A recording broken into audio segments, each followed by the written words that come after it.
I think that now that Klopp signed his deal, my statement maybe isn't as good, but I think this is peak Liverpool City. Like, I think this is going to be the peak moment of the two, like pushing each other again to the title, but also they're both going to play each other in the European Cup final, which is huge. I do think they can do it again, but I'm like, I think this might be this year and next year could be like the peak where I don't think anyone else is going to get close to them. Mind the Man U Chelsea period when did they play each other in a champ? Yeah. When Yeah. Perez slipped and missed. Yeah. It's kind of got that feel to it, doesn't it? Where it's like you can't beat an all English Premier Champions League final. No. What do you think? What's Guardiola thinking when he sees that news that Klopp's committed to an extra couple of years? Because I don't. Guardiola doesn't seem the type of guy. He's not going to say long term, but he's not going to give up. He's not going to cave into Klopp. If Klopp beats him in this final, or if it is the final, or if he beats him to the league, or whatever, Guardiola's not going to go down easily. He's going to be so obsessed with getting back, and competing with Klopp, or is he just going to go? No, I thought this today. So his deal's actually in until 2023. So his deal's actually up next year. So I think that he's the type of guy that wants a challenge. Yeah. He's the type of guy that wants a challenge. But it will be interesting. Like, obviously texting the group chat today to Blackie and Tom, kind of like half lining them up. But I'm being serious. Like, if he doesn't stay at City, surely Liverpool have got a decent chance at a couple of titles in a row. I mean, you never know. But same situation. Where would Guardiola go? Go back to Barcelona and rebuild that? Or so there's enough. Like, you want to be as a guy like Guardiola. He wants to be going up against the best, challenging every week. He has to be on it. There's no other place in Europe at the moment, is there, that's going to demand that much from him? Him and Klopp don't strike me as the type of guys that would go back places. I think once they've been there and done it, they're like that's been done. I've done that. Like, I need something new. I need something fresh. Like, maybe go back in like terms of director roles or stuff like that. But I don't see either of them ever. I don't see Pep going back to manage Barca. I think he's like, I did that. I achieved what I needed to achieve. That's part of life, and I've done it basically. Yeah, I think a huge part of it, what happens in the next few weeks with the Champions League and Premier League and stuff, what Guardiola's long-term future is going to be. But he doesn't seem like the type of guy that's just going to go walk away from a challenge like that against Klopp, especially with the squad he's got as well and the potential. What do you think, like, in terms of those two? Right, I think it's fairly obvious that it's fairly obvious that they're the two best teams in Europe, right?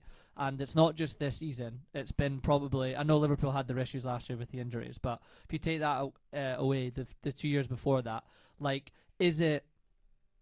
I mean, what's your thoughts on why are they so far ahead? I mean, obviously the managers, everyone would probably agree, are the two best managers in the world. But like, what is it? Is it the coaching? Is it the recruitment? Is it just everything combined into one that seems to work? Like, what do you think it is? It's got. Oh, we Sipson. Yeah. Can we let me ask that? Jack Daniels Black Label.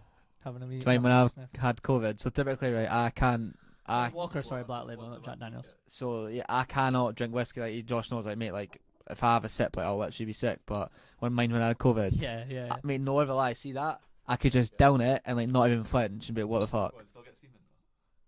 Nah, I mean, I just like down like that, and then I wasn't drinking. I was just like, a wee nip. Yeah. Don't smell it before you taste it if you don't like it, mate. You gotta have a wee whiskey and smoke. But yeah, what do you think? It's like, just it's everything. It's got to be everything. But it's you have to look at them as the way that the club is run as well. It's literally from top to bottom. It's I think it's in terms of, like, obviously you've got in terms tactically and in terms of man management, you can clearly see the two best. But I just think that it's just a great fit for both of them, and just it's literally you could literally go through. So you could literally go from like the top to the bottom of the club and just be like, it's literally how it's everything. Is this the new standard for modern football in terms of how it's played and like you just said with everything else around the club? Is this like how football needs to be now to be if you want to be successful at the very? Hasn't always been like that. Well, like you used to. How would it differ? You wouldn't have sporting directors and stuff, right? Before it was the manager. Yeah. But then remember when Ferdinand made that point the other week, and you said it, and it was like what Man United need to do, 6 and points. it was just like the most simple, basic. Shocking. Like every club does it, but that's what Matthew's saying. Is that not what every successful club you've ever had has been like from top to bottom? And tick all those boxes. Yeah, tick all those boxes from like every part of it's done well. Otherwise, it wouldn't be. But then like what Klopp and Guardiola are doing from like youth level up and stuff apparently is unbelievable. Like bringing the academy through. Like he's like Klopp's in charge of this is how the academy's run. This is how I want the young like this is how I want to progress through this. You see both That benches could have got- be different, yeah. Both benches have got academy players on them Yeah. a lot of time.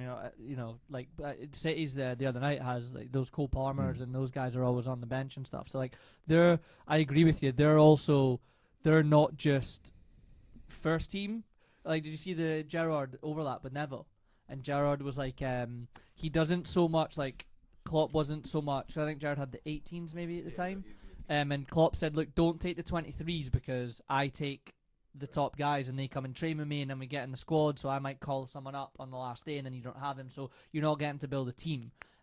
So they really do focus on trying to bring those guys in. And Gerrard said that, and I'm sure it's the same at City, Gerrard was like, from the 18s down, he doesn't really tell you what to do, but from the 23s, you're playing the same way as the first team. You're playing the same as the first team. Yeah, I think obviously Klopp and Guardiola and these people are getting all the credit, but I know they're the first to say it, and it's really cliche, but I think the people they have around them, that just in football typically goes really unnoticed because they're not the face of it. I guarantee you, Klopp would say he would literally not be where he is without someone like Pep Linders behind him, because honestly, I could fucking listen to that guy speak about football for fucking ages. Like, he's fucking that good.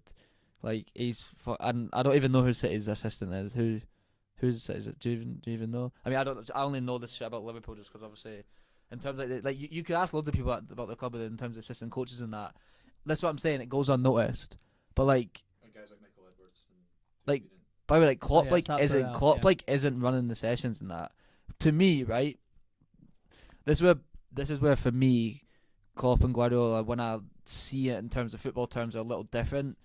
I don't really think Klopp goes out there and runs a session on these kind of things, but in terms of man management, Yeah. Klopp is like, that's literally him. Like, he's kind of the Fergie of like the modern era, right? Of like Fergie not really running sessions, just literally being like to people, remembering their names. Like, basically, Klopp to me is in charge of that. Like, that's where I see we're doing really well. And then he's got you can't have one. You have to have both to obviously do what these teams are doing. Yeah. You can't have one really good manager is tactically amazing, but with the players doesn't quite connect. You could probably give loads of examples of actual that, but he's kind of got the right balance. And I think Pep's obviously got the right balance in that as well, massively. Yeah, and I've obviously been there as well, and so have you, Matthew. And I guess you kind of said like the private coaching training stuff, but I've obviously done the coaching at a youth level when I was like the head coach, and I did the high school stuff with Ben. And obviously, it's different, way different levels. I'm not trying to compare it, but like you do need, when you've got like a team and you're going in a season with a high school, like you need a staff, right? Like times where I would say stuff to Ben on the bench, like Brian Little or whoever we had, like stuff like that. Like you have to pull from those people, and you need those people to do those things for you. So I totally agree. Like it's there's so much they've got right now. They've just got everything right, and I keep saying this, and I'm not trying to wind people up, but until those two leave, I just don't see anyone else beating them. Another point on that, with the way football's gone these days, all the money, the huge squads, and a lot of expensive players to keep happy, Klopp and Guardiola do that unbelievable. Like Guardiola even more so. He's got like a bench that could start that could be a first team for any other team to keep them all happy and rotate them. You don't hear much complaints or stuff kind of about that. And then that's what's about the Klopp point. Like how happy, like Mane's walking off absolutely raging, and Klopp's what, quick hug, right, over and done with. That whole culture he's building is like that's long term. Yeah. The way he praised Origi the other day, like see, Michael Owen was like, if I was Origi, yeah. like I don't know why I'd be hugging my manager if I'm never getting to play and stuff, never plays me. Then Like, and then what he says about Origi, he said Origi will start for any other club he goes to, he'll start and he'll be a great player for them. But why has he stayed? It's because of people like Klopp. Do you know? I was saying this to Greg, right? And we'll move on to the Europa League after this with Rangers and West Ham and stuff. But I was saying to Greg, do you know what's interesting? I find is that I would probably do it this way as well. Like if I was in that position, I would do similar to Klopp in terms of like there's a clear 11 that consistently play, bar the odd position or two. Whereas Pep consistently rotates, right? Like we all do fantasy, and you don't have Man City players, and because you can't trust Pep's thing. But like, how does he keep the consistency in the games when he's not keeping the same team? Do you know what I mean? Like how do you rotate on a weekly basis? So you need rhythm, right? You need rhythm Yeah. as a player. But I think his rotations are really clever. He doesn't, if you notice, he doesn't leave Raheem Sterling out for a month, 3 weeks. Like I think those rotations are probably planned it well in advance. Also, there's obviously loads of things that come into it, injuries, like whatever. Yeah. I think his rotations are really clever in terms of keeping a player with the rhythm, because you need rhythm to play. Like you need rhythm, playing. But I think his rotations is really clever because it's not so long that you're losing that rhythm. Yeah. You know what I mean? Because that's my thing. Like, I agree with you, the rhythm, and he doesn't seem. And I think Pep almost prefers. Well, I think you're starting to see. I was going to get to this point as well, but I think with Pep is, I think he likes having specific types of players playing against specific types of teams, and I think that's what he's built. Like, Grealish might suit a certain team, Sterling might suit a certain team, Mahrez will suit a certain team in terms of where he feels the weaknesses are, where they can get them. And I think that Klopp, obviously, when he came to Liverpool, and Liverpool not having the same money that City do, is now starting to build that squad where he can maybe start to do that. Like, well, this week I prefer Diaz instead of Mane because of whatever the reason might be. For the matchup or for the team or for what the game plan is. Yeah, and they seem to do an amazing job of like brings in Jesus. Yeah, Good goes off on one. It brings it in at the right time. He used to do that with Gundogan. Right, this is the game for him. Give him confidence and then let them go off on one. Yeah, this is why we've hit the next level because, however long ago, half a year ago, whatever, a year ago, if I sat and said to you, "What's our front three going to be?" or a midfield three, or a midfield three, you could leave our back four. It's never you don't change a back four, right? Like it's one of the things you don't really do typically. But if I said to you against Newcastle, what's our front three going to be? Salah, Mane, Firmino, wouldn't you? What now? Oh, sorry, back then. I'm saying now what our front three against Newcastle. No idea.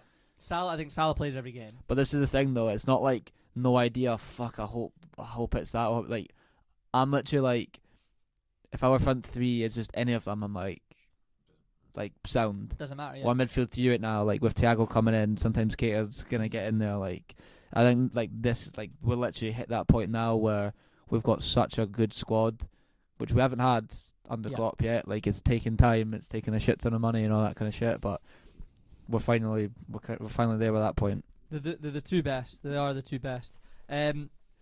Europa League's on right now. Right. Scotty, the Teddy Bears. Before we go on that, go ahead. Yeah, go ahead. Does that Klopp deal 2 years later, is that giving Gerrard time to get his shit together for Liverpool? That gives him more time. Yeah, definitely. It's not given. I'm not saying it, but I'm just saying. It's the pipeline dream, isn't it, for Gerrard to come and take over when the league. Give him another couple of years. Like, honestly, that's even I was thinking that. That I was like, do you think Klopp's having a say? Do you think Klopp's planning for who's coming in? Yeah, I think he seems like the type of guy. He sees in with the club saying, "This is who I want when I leave." Let's start building. Yes and no. I think yes, he will, but also no is like, look, like I think he's also the type of guy that's like I'm done. This is now I'm done. I think he'll do his best, but at the end of the day, like you saw Fergie tried to do that, and it doesn't always work. We're gonna dip. Liverpool are gonna dip, and City are gonna dip, and it's just how far you dip down with the new manager.